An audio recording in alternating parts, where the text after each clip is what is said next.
In this video, I'm going to demonstrate how to make this 3-inch mortar. And I'm also going to demonstrate how to make this one of more or less epic proportions. Stay tuned. First, I must say that this video is intended for entertainment and educational purposes only. Please do not recreate anything shown in this video. And with that said, thank you for joining me. I hope you enjoy. Consider first the 3-inch mortar. It fires a shell that performs something like this.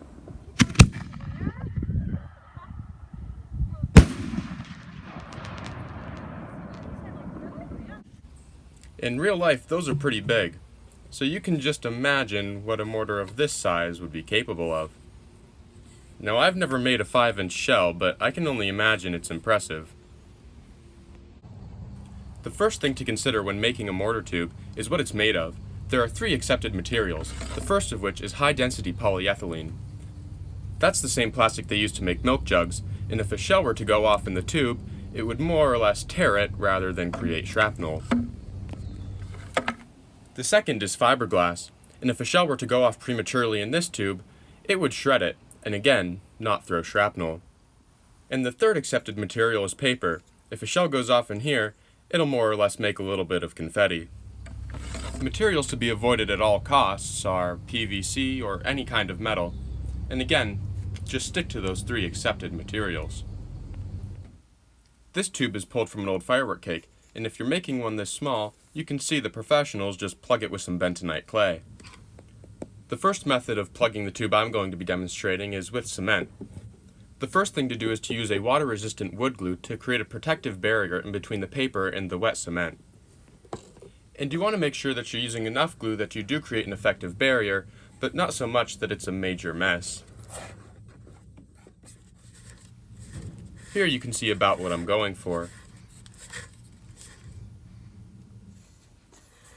And this is what it looks like once the glue has dried.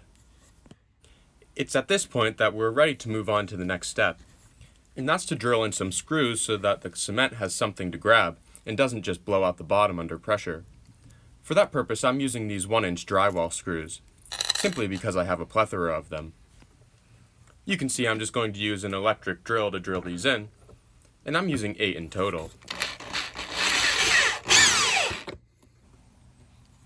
You want to make sure that the screw is completely seated, but not stripping out the paper. It's a fine line to walk.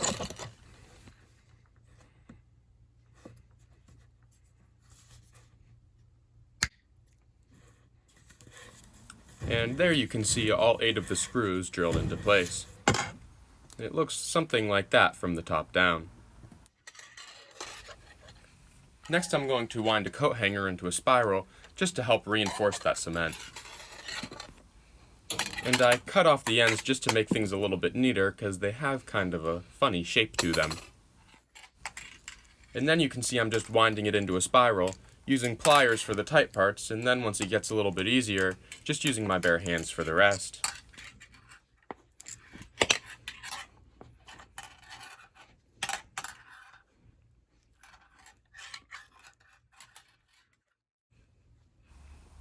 And there you can see I have it all wound up. I'm going to cut off the other end, and then you want to reshape this so that it perfectly fits inside the 5-inch mortar. And there you can see the mortar ready for the cement. So let's get it mixed up. You just want to add water until it's the right consistency. Stirring very carefully so as not to stir up too much dust. It's a good idea to do this in a well-ventilated area or while wearing a respirator. It's also worth noting that the cement is rather basic. And there you can see about the consistency I'm trying to get. Then simply drop the cement into the bottom of the tube. Agitate the tube to smooth out the surface, and you can see that once it's cured, it's created a rather nice and flat plug. The second method I'm going to demonstrate is using a wood plug in these 3-inch mortars. You can see that these paper tubes are very thin, and this is honestly the lower limit.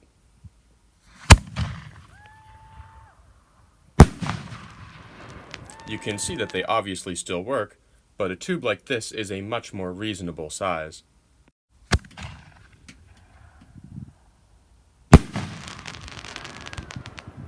It also launches the shells just fine. And you can see that after one firing, neither of the tubes are any worse for wear. All of these paper tubes I have shown in this video are shipping tubes. And while I understand that it might not be the easiest to come by tubes like this, I have nothing else to say other than to keep your eyes out. I cut the plugs for these using a 3-inch hole saw, and since I'm using pressure-treated lumber, you can see I'm using a rather overbuilt drill to get the job done without much resistance.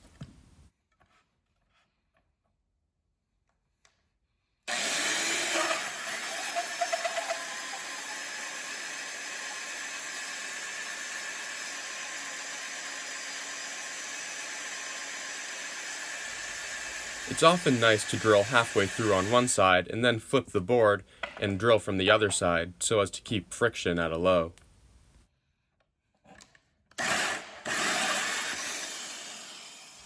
But using a drill as strong as this one, it doesn't really matter. You can see that the wooden cutout is slightly undersized for the 3-inch mortar tube. And that's okay, we're just going to fill it in with a little bit of clay. Here I'm using an oil-based clay that does not dry, and that's okay for this purpose. You can see I build it up around the edges, and then just push the tube over the top. And then once it's in place, you can push the clay in to form a nice seal from the inside. And then I do the same from the outside. Using the clay on both sides like this just helps to ensure that no hot gases escape. And then as with the last method, I'm going to use a few screws just to make sure that plug doesn't go anywhere. And there you have it. That's basically all there is to it. Whether making a 3-inch, a 5-inch, or anything in between, the same basic principles apply. And be sure to stay tuned for another video where I make a bunch of these and put them into a mortar rack, which allows you to do something like this.